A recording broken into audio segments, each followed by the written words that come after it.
চতুর্থ শ্রেণী 2026 শিক্ষার্থী, তোমাদের প্রাথমিক বিজ্ঞান বইয়ের প্রথম অধ্যায় জীবের বৃদ্ধি ও প্রজনন। এই অধ্যায় আজকে আমরা সম্পূর্ণ আলোচনা করব। তো চলো শুরু করা যাক। অধ্যায় 1, জীবের বৃদ্ধি ও প্রজনন। উদ্ভিদ ও প্রাণী বেঁচে থাকা এবং ভালোভাবে বৃদ্ধির জন্য পরিবেশের বিভিন্ন উপাদান প্রয়োজন হয়। এই অধ্যায়ে আমরা উদ্ভিদ জন্মানো, বেঁচে থাকা এবং বৃদ্ধির জন্য যা প্রয়োজন সে সম্পর্কে জানব। 1. বীজের অঙ্কুরোদ্গম। বীজ থেকে নতুন চারা গাছ জন্মানোর প্রক্রিয়া হলো অঙ্কুরোদ্গম। উদ্ভিদের প্রজননের গুরুত্বপূর্ণ ধাপ হলো অঙ্কুরোদ্গম। উদ্ভিদ জন্মানো ও বেঁচে থাকার জন্য কি কি প্রয়োজন? এসো আমরা বীজ থেকে নতুন চারা গাছ জন্মানোর প্রক্রিয়া দেখি। মেয়েটি বলতেছে, ছেলেটি বলতেছে বীজ থেকে কিভাবে চারা গাছ জন্মায়। তখন মেয়েটি বলতেছে চারা গাছ জন্মানোর জন্য কি কি প্রয়োজন হয়। কাজ: বীজের অঙ্কুরোদ্গম পরীক্ষা। নিচের ছবিটি ভালোভাবে পর্যবেক্ষণ করি এবং ছকটি পূরণ করি। প্রিয় শিক্ষার্থী, এই ছকটা তোমরা পূরণ করবা। যদি না পারো তাহলে কমেন্টে বলে যাবে, আমি পূরণ করে আবার নতুন একটা ভিডিও নিয়ে আসবো তোমাদের জন্য। 2. পূরণ করা ছকটির পাশে সহপাঠীর সাথে মিলিয়ে নিই। বিকারে পানি নিয়ে কাজটি নিজেরাও করি। প্রিয় শিক্ষার্থী, তারপরে আসতেছে তোমাদের দ্বিতীয় পৃষ্ঠা, সার সংক্ষেপ।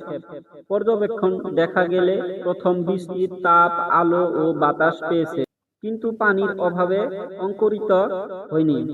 দ্বিতীয় বীজটি তাপ, আলো, বাতাস ও পানি পেয়ে ভালোভাবে অঙ্কুরিত হয়েছে। তৃতীয় বীজটি শুধু পানি পেয়েছে, প্রয়োজনীয় তাপ, আলো ও বাতাস না পাওয়ায় ভালোভাবে অঙ্কুরিত হয়নি। বীজ থেকে নতুন উদ্ভিদ জন্মানোর অর্থাৎ অঙ্কুরোদ্গমের জন্য পরিবেশের তাপ, আলো, বাতাস ও পানি প্রয়োজন। এই উপাদানগুলো যে কোনো একটি অনুপস্থিতিতে যথাযথভাবে অঙ্কুরোদ্গম হয় না। 2. উদ্ভিদের বৃদ্ধি। উদ্ভিদ বেঁচে থাকা ও বৃদ্ধির জন্য প্রয়োজনীয় পুষ্টি ও শক্তি খাদ্য থেকে আসে। খাদ্য গ্রহণ করে উদ্ভিদ ধীরে ধীরে ছোট থেকে বড় হয়। উদ্ভিদ নিজের খাদ্য তৈরি করার জন্য প্রয়োজনীয় উপাদান পরিবেশ থেকে সংগ্রহ করে। উদ্ভিদের বৃদ্ধির জন্য কি কি প্রয়োজন?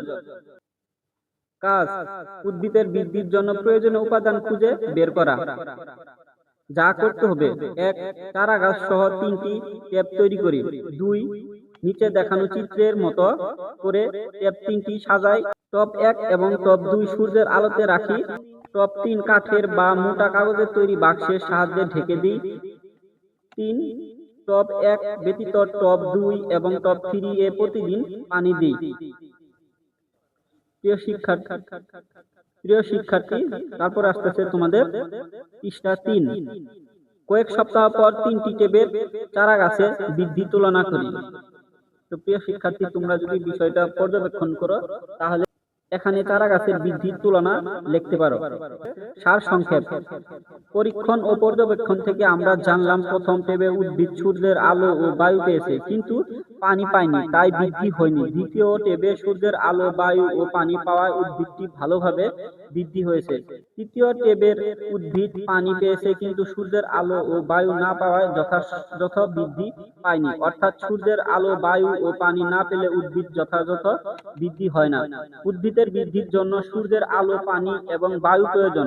খাদ্য তৈরির সময় উদ্ভিদ বায়ু থেকে কার্বন ডাই অক্সাইড ও পরিবেশ থেকে প্রয়োজনীয় পুষ্টি ও শক্তি পেয়ে থাকে।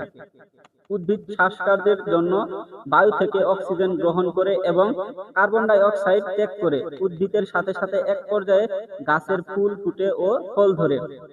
প্রিয় শিক্ষার্থী, তারপরে তোমাদের আসতেছে পৃষ্ঠা 4। 3. সপুষ্পক উদ্ভিদের ফুল, ফল ও বীজ। আমরা তৃতীয় শ্রেণীতে জেনেছি কিছু উদ্ভিদের ফুল ও ফল হয় না, এরা হলো অপুষ্পক উদ্ভিদ। আবার কিছু কিছু উদ্ভিদের ফুল ও ফল হয়, এদের সপুষ্পক উদ্ভিদ বলা হয়। সপুষ্পক উদ্ভিদের ফুল হতে ফল ও বীজ হয়। ফুল ও ফলের অংশগুলো কি কি? ফুল এক ধরনের রূপান্তরিত পাতা। আমাদের বাড়ি ও বিদ্যালয়ের আশেপাশে বিভিন্ন ধরনের ফুল ফুটে, এগুলো বিভিন্ন বর্ণের হয়ে থাকে, যেমন লাল, সাদা, হলুদ, বেগুনি ইত্যাদি। কোনো কোনো ফুলের সুগন্ধ থাকে। চলো আমরা ফুল কি কি অংশ আছে তা পর্যবেক্ষণ করি। কাজ, ফুলের বিভিন্ন অংশ পর্যবেক্ষণ ও এদের কাজ চিহ্নিত করা। যা করতে হবে, একটি ফুলে বিভিন্ন অংশ পর্যবেক্ষণ করি। খাতায় ফুলটির ছবি আঁকি। 2, খাতায় আঁকা ফুলের ছবির সাথে শিক্ষকের দেখানো ফুল অথবা ফুলের চিত্র তুলনা করি এবং ফুলের বিভিন্ন অংশের কাজ নিয়ে দলে আলোচনা করি। 3, ফুলের বিভিন্ন অংশের কাজ সম্পর্কে চিন্তা করে নিচের ছকটি পূরণ করি। 4, পূরণ করা ছকটি নিয়ে সহপাঠীদের সাথে আলোচনা করি। প্রিয় শিক্ষার্থী, এরপরে আসতেছে তোমাদের পৃষ্ঠা 5। ফুলের বিভিন্ন অংশ ও ফল সম্পর্কে আরো কিছু জানি। ফুলের বিভিন্ন অংশ। চলো আমরা ফুলের অংশগুলোর নাম জেনে নেই। গর্ভমুণ্ড, স্ত্রীকেশর, পুংকেশর, দল বা পাপড়ি, গর্ভাশয়, আর এইদিকে আছে বৃত্তি, উপবৃত্তি। ফুলের বিভিন্ন অংশ। বৃত্তি। বৃত্তি সাধারণ সবুজ, দেখতে অনেকটা পাতার মতো। এটি ফুলের সবচেয়ে বাইরের অংশ। কুড়ি অবস্থায় বৃত্তি ফুলের অন্যান্য অংশকে রোদ, বৃষ্টি ও পোকামাকড় থেকে রক্ষা করে। দলমণ্ডল। বাইরে থেকে ভিতর দিকে ফুলের দ্বিতীয় উজ্জ্বল ও রঙিন অংশ হলো দল বা পাপড়ি। কতগুলো পাপড়ি মিলে দলমণ্ডল গঠন করে। দলমণ্ডল রঙিন হয় পোকামাকড় ও পশু পাখি আকর্ষণ করে এবং পরাগায়ন নিশ্চিত করে। পুংস্তবক, এক বা একাধিক পুংকেশর নিয়ে পুংস্তবক গঠিত। এটি ফুলের অত্যাবশ্যকীয় অংশ। পুংকেশর এর দণ্ডের মতো অংশকে পুংদণ্ড এবং শীর্ষের থলির মতো অংশকে পরাগধানী বলে। পরাগধানীর মধ্যে পরাগরেণু উৎপন্ন হয়। পরাগরেণুর মধ্যে থাকে পুরুষ কোষ। পোকামাকড় ও পশু পাখির গায়ে লেগে এক ফুলের পরাগরেণু অন্য ফুলের স্ত্রী কেশরের গর্ভমুণ্ডে পতিত হয়। এই প্রক্রিয়াকে পরাগায়ন বলে। স্ত্রী স্তবক, এটি ফুলের অত্যাবশ্যকীয় অংশ। এক বা একাধিক গর্ভপত্র বা স্ত্রী কেশর নিয়ে এটি স্ত্রী স্তবক গঠিত হয়। একটি গর্ভপত্রে 3টি অংশ রয়েছে, যথা গর্ভাশয়, গর্ভদণ্ড ও গর্ভমুণ্ড। গর্ভাশয়ের ভিতরে ডিম্বক থাকে। ডিম্বক হলো স্ত্রীকোষ। প্রিয় শিক্ষার্থী, এরপরে আসতেছে তোমাদের পৃষ্ঠা 6। ফল ও বীজ। স্ত্রীকেশরের গর্ভাশয়ের ভিতরে থাকে ডিম্বক। ডিম্বক হলো স্ত্রীকোষ। পরাগরেণু পুরুষ কোষের গর্ভাশয়ের ডিম্বকের সাথে মিলিত হয়। এই প্রক্রিয়াকে বলে নিষেক। নিষেকের পর গর্ভাশয়টি ফলে এবং ডিম্বকটি বীজে পরিণত হয়।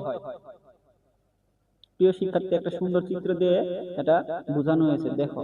ফলের 2টি অংশ রয়েছে, যেমন পেরিকার্প এবং বীজ। পেরিকার্পের 3টি স্তর রয়েছে, যেমন বাহ্যত্বক, মধ্যত্বক, অন্তত্বক। বাহ্যত্বক হলো ফলের খোসা। এটি ফলের ভিতরের অংশ সমূহকে রক্ষা করে।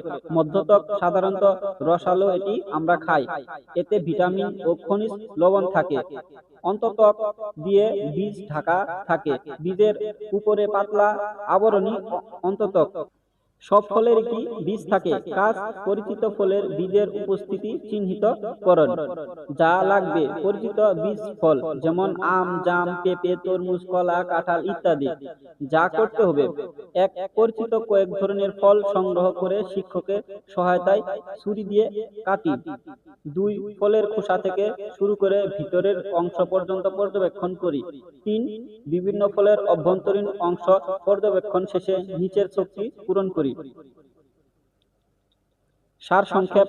বেশিরভাগ ফলে বীজ থাকে। কোনো ফলে একটি মাত্র বীজ থাকে, আবার কোনো ফলে অনেক বীজ থাকে। প্রিয় শিক্ষার্থী, এরপরে আসতেছে তোমাদের পৃষ্ঠা 7। 4, সপুষ্পক উদ্ভিদের জীবনচক্র। পরাগায়ন ও নিষেকের পর নিষিক্ত ডিম্বক থেকে বীজ হয় এবং পুরো গর্ভাশয়টি ফলে পরিণত হয়। বীজ থেকে অনুকূল পরিবেশে নতুন চারাগাছ জন্মায়। প্রিয় শিক্ষার্থী, সপুষ্পক উদ্ভিদের জীবনচক্র একটি চিত্র সুন্দরভাবে উপস্থাপন করেছে বইয়ের মধ্যে।